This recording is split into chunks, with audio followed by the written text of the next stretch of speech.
Genesis Kapitulo 33. Pagkakasundo ni na Jacob at Esau. At itiningin ni Jacob ang kanyang mga mata at tumingin, at, narito, si Esau ay dumarating, at kasama niya'y 400 tao, at kanyang binahagi ang mga bata kay Leah at kay Rachel, at sa 2 alilang babae.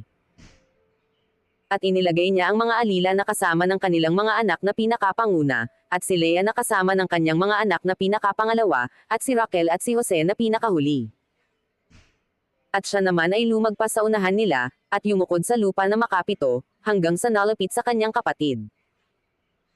At tumakbo si Esau na sinalubong siya, at niyakap siya at niyapos siya sa leeg, at hinagkan siya, at nagiyakan.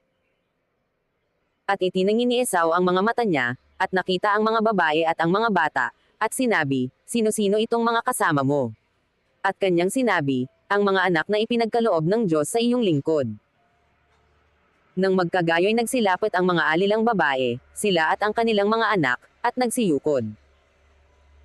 At lumapit din si Leah at ang kanyang mga anak, at nagsiyukod, at pagkatapos ay nagsilapit si Jose at si Rachel, at nagsiyukod.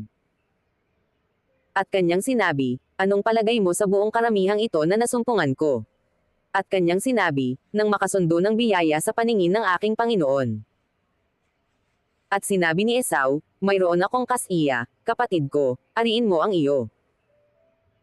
At sinabi sa kanya ni Jacob, "Hindi, ipinamamanhik ko sa iyo, na kung ngayon nakasundo ako ng biyaya sa iyong paningin, ay tanggapin mo nga ang aking kaloob sa aking kamay, yamang nakita ko ang iyong mukha, na gaya ng nakakakita ng mukha ng Diyos, at ikaw ay nalugod sa akin. Tanggapin mo, ipinamamanhik ko sa iyo, ang kaloob na dala sa iyo, sapagkat ipinagkaloob sa akin ng Diyos, at mayroon ako ng lahat, at ipinilit sa kanya, at kanyang tinanggap." At kanyang sinabi, "Yumaon tayo at tayo'y lumakad, at ako'y manggana sa iyo." At sinabi niya sa kanya, "Nalalaman ng aking Panginoon na ang mga bata ay mahihina pa at ang mga kawan at ang mga baka ay nagpapasuso, at kung ipagmadali sa isa lamang araw ay mamamatay ang lahat ng kawan.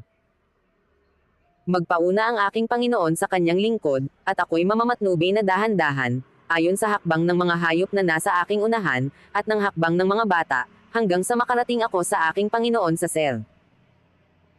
At sinabi ni Esau, "Pahintulutan mong iwan ko sa iyo ang ilan sa mga taong kasama ko," at kanyang sinabi, "Ano pang dahil nito? Makasundo nawa ako ng biyaya sa paningin ng aking Panginoon." Gayon nagbalik si Esau ng araw ding yaon sa kanyang lakad sa Seir. At si Jacob ay naglakbay sa Sukat, at nagtayo ng isang bahay para sa kanya, at iginawa niya ng mga balag ang kanyang hayop, kaya't tinawag ang pangalan ng dakong yaon na Sukat. At dumating si Jacob na payapa sa bayan ng Sikhem, na nasa lupain ng Canaan, nang siya'y manggaling sa Padan Aram, at siya'y humantong sa tapat ng bayan. At binili ang pitek ng lupa na pinagtayuan ng kanyang tolda, sa kamay ng mga anak ni Hamor, na ama ni Sikhem, ng 100 putol na salapi. At siya'y nagtindig doon ng isang dambana, at tinawag niyang El Elohe Israel.